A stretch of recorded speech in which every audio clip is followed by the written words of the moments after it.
baជំរាបសួរអ្នកទាំងអស់គ្នាបាទថ្ងៃនេះខ្ញុំសូមមកណែនាំនឹងរបៀបប្រើប្រាស់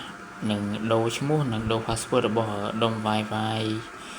មានថ្ម 5G 4G បាទសម្រាប់ដុំនេះយើងបកច្បកមកយើងមានគឺឈ្មោះ password និងលេខកូដហើយកន្លែងដាក់ SIM វាខនា2បាទ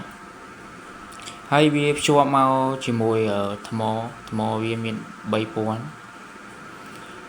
ចឹងវាកាន់ថ្មបានយូរបន្ទាប់ពីអ្នកទាំងអស់គ្នាបាន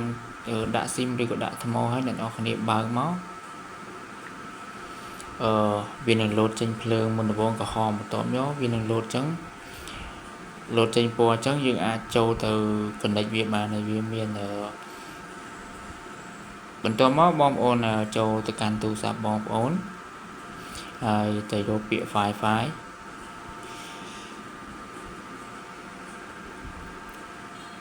បន្ទាប់មកបងប្អូននឹងឃើញឈ្មោះ 4G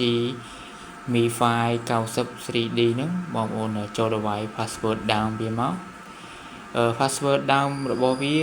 ពី1រហូតដល់0អញ្ចឹងបងប្អូនវាយបញ្ចូលមក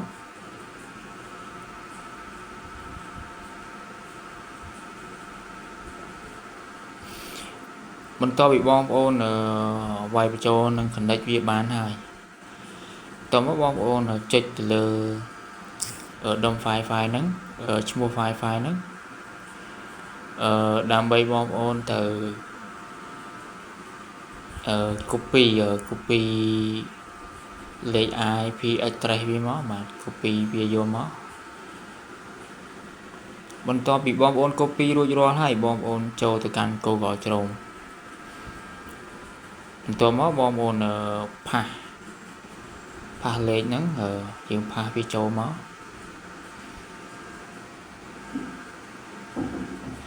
បន្ទាប់ពីបងប្អូនផាសរួចរាល់បងប្អូននឹងចូលមកឃើញ option បែបនេះបងប្អូនវាយពាក្យ admin ហ្នឹងបងប្អូនវាយសទូទាំងអស់មកបន្ទាប់មកបងប្អូនចុចlogin ចូលមកដល់នេះបងប្អូនចុចកន្លែង Wi-Fi setting មកបាទបន្ទាប់មកបងប្អូននឹងឃើញឈ្មោះវាអញ្ចឹងបងប្អូនចង់ដូរឈ្មោះបងប្អូនអាចលុបឈ្មោះដើមវាចេញទៅ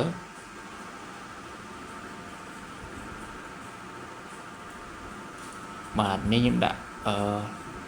ឈ្មោះថ្មីដាក់ឈ្មោះពុតអញ្ចឹងទៅតទៅទៀតបងប្អូនចង់ដូរលេខកូដអញ្ចឹងចូលកន្លែងក្លោនលេខកូដហ្នឹងមកបងប្អូនចង់ដាក់លេខកូដឲ្យដាក់ឈ្មោះហ្នឹងទៅឥឡូវខ្ញុំដាក់1 2ដើមបងប្អូនបើកកន្លែងនេះសិន2 2ដើមមក3 2ដើម4 2ដើមតើមកបងប្អូនយកពាក្យ submit បាទអញ្ចឹងយើងបានដូរឈ្មោះរួចរាល់ហើយចឹងបងប្អូនចុច back ឬក៏ចុចបិទវាមកបងប្អូនចូល file មក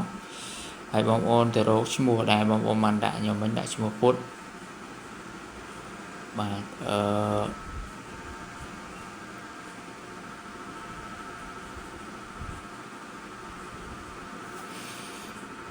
ចឹងបងប្អូនធ្វើការបិទបើកពីរដងទៅឬក៏ជាស្រ័យសារទូរស័ព្ទខ្ញុំវារៀងស្ពឹកបន្តិចអញ្ចឹងបងប្អូនឃើញឈ្មោះហើយបងប្អូន select ទៅហើយឲ្យវាចេញលេខកូដមក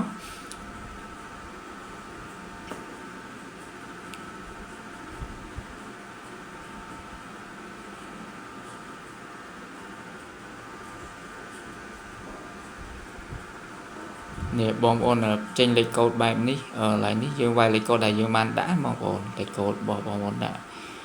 លេខប៉ុន្មានវាយប៉ុណ្ណឹងមកបាទតោះមកយើង connect បន្ទាប់មកទៀតយើងធ្វើការតេស្តបាទយើងចូលកម្មវិធី YouTube